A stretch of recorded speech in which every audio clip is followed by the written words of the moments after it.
All right, so here we are, two old dogs. Yes, indeed. Out in the woods together finally, right?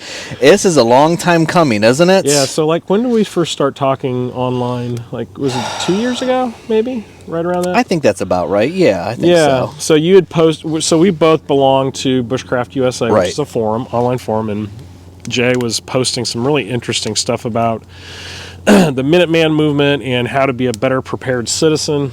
Right. And when I was reading his stuff, it really resonated with me, and I reached out to you. Right. And you and I started chatting, and you gave me some advice, and that kind of started me on my path on my channel, Prepared Wanderer, and doing more prepared citizen type videos. And I've kind of been in and out of it, but this is something you've been doing for a very long time now. Right. Consistently. You have your channel, the real or the modern Minuteman. Modern Minuteman, and on Instagram you're the real modern Minuteman. Both great things to follow. But you're out on this property doing this kind of stuff all the time. Right. Practicing it, developing it, getting better at it, and we finally were able to get together. Yes. On a chosen finally. And we're here finally. And we got to camp together last night, and now today we're going to shoot video together. Yes. And kind of discuss. I'm coming from more of a novice approach, so I'm looking to learn from you. And you've been out here testing a lot of different theories and gear. And, yes. And you're going to show me some of the stuff that you do, and hopefully I can learn a few things. And we're going to both shoot video for both of our channels, right? Right. And you're going to post videos from your perspective. Yep. And I'm going to do the same thing. From your perspective, and kind of give a good, just a good all-around feel for ways to try it out, ways to sort through gear, ways to put proofs of concept into action. Mm-hmm. The only way to do that, we can sit in our houses all day long and put kit together and try to figure things out, but it doesn't matter until you get out in the field, right? And you actually put it to work. I mean, it's just so much comes to the surface of what works, what doesn't work, what's the right way to do something. Sometimes it's just what feels right. Mm-hmm. Sometimes you think, oh, this is going to be great, and then you get out in the field and you're like, well, crap, that doesn't work at all. Sure. And so I think today will help with providing a lot of context to why certain things work and certain things to look for when you go out. It's a different perspective on it because you don't know what you don't know. Right. And I still, you said, you're approaching it from a novice perspective. Sure. I'm still definitely a novice myself. I think I've been, when you and I compare what we've been doing, I've been doing it, trying to figure it out a little bit longer. Yeah. Right. But half the fun is trying to figure it out. Yeah. And if you don't have that open mind of willing to learn, you're roadblocking yourself from developing and growing. Yeah, and you have to be willing to make mistakes, to screw it up, and to be like, well, that day did not work. Mm-hmm. What I set out to do never happened because equipment failures or just bad ideas or whatever. You can't say bad weather because what do they say? There's no such thing as bad weather, just bad equipment. Exactly. And bad attitudes. And bad attitudes, yes. Last night was a good example of that. It got down in probably low 20s last night, maybe. Yeah. But we were... I slept toasty warm. You said you did. Yeah. Absolutely. So I love winter camping. We came out with the right gear, prepared for it, and it took a little while to get a fire going yesterday, but it was worth it. So, it's exciting. It is. So, if you follow Jay's channel, you obviously know that he is also a published author, and this book just came out not that long ago, right? Right. It was Black Friday. Black Friday. We launched it. So this is from the group, the Professional Citizen Project. They have other books in their library, and Jay's manual is the Citizen Manual number 9.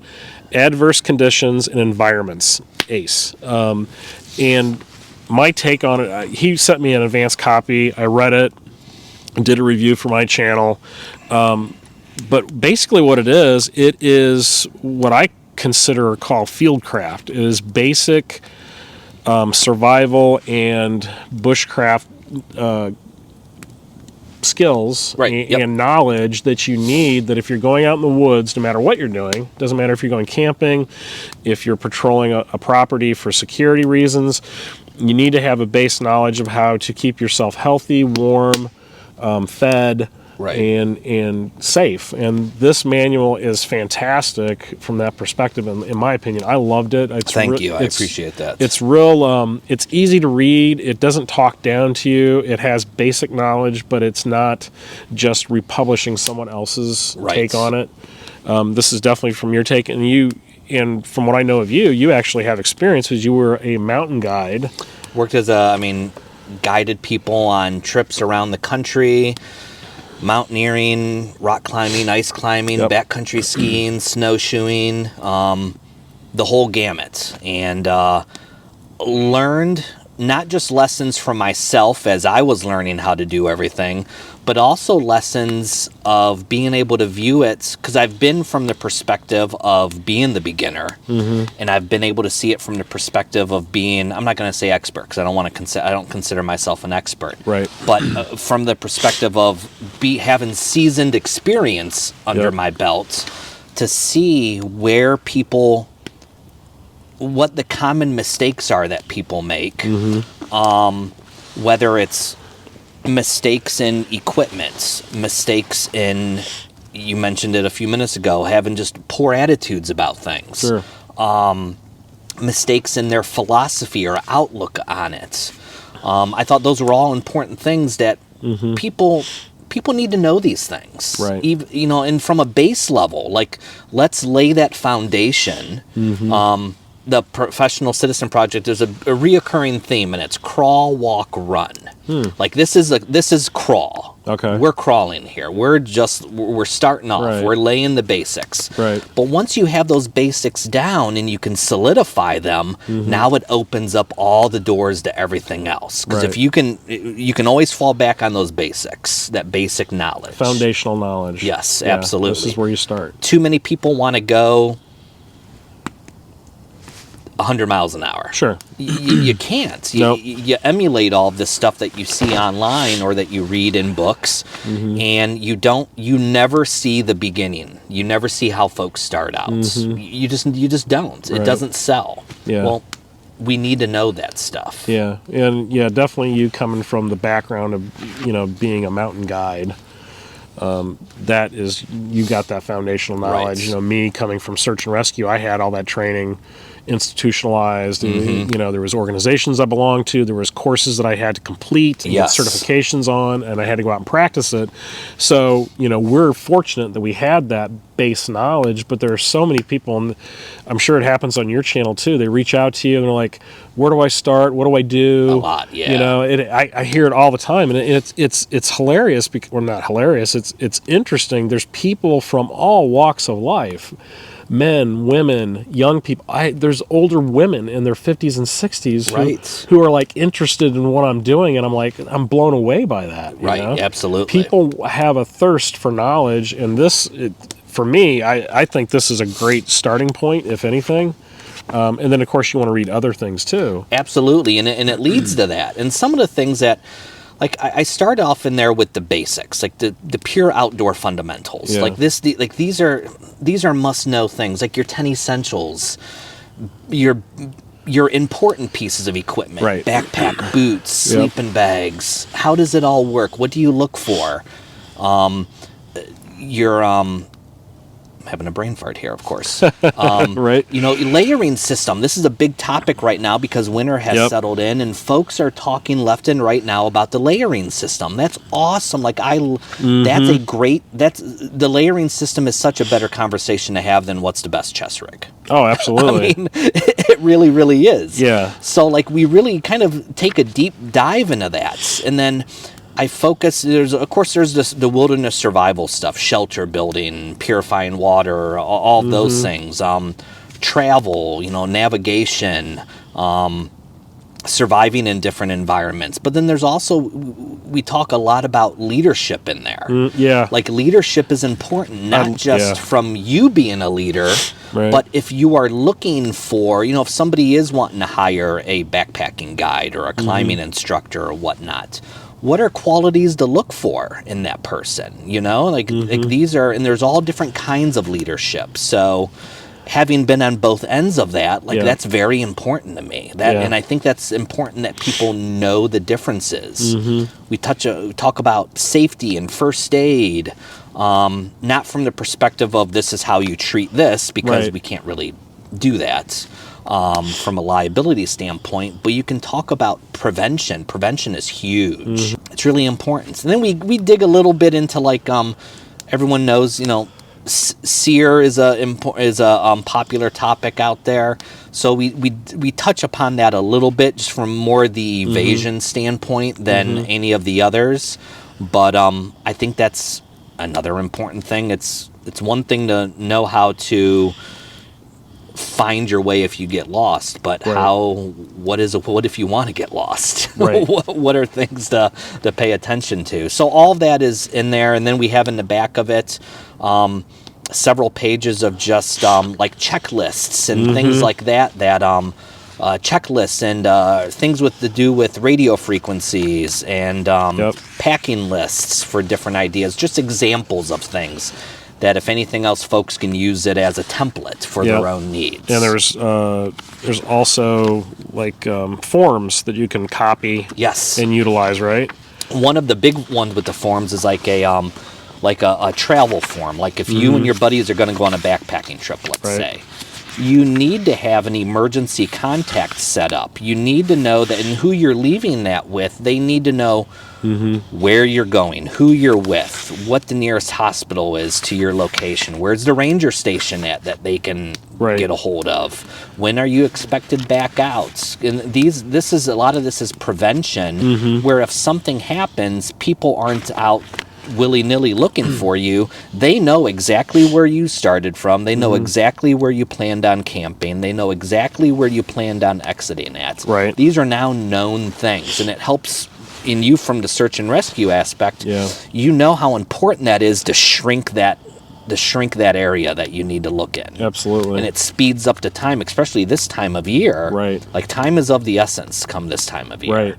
So that if you can do that work ahead of time, that makes a huge difference. So there's a copy of that form in there that you can just print up and use it as you need it. So yeah, definitely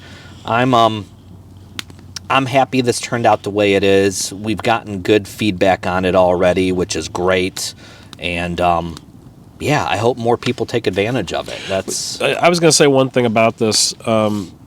People coming to your channel, it has a very, I don't know, I guess the word tactical, for lack of a better word. It has that tactical sense to it because it's around the Minuteman. The whole Minuteman philosophy of being a prepared citizen, right? So some people are put off by that. Absolutely, yes. They see guns, they see, the silhouette of the guy with the rifle on it, and they think, that's not for me. Nope, I can't learn anything from that. But that is so wrong, because if you, as a person being out in the wilderness, you need to research and get skills from all the different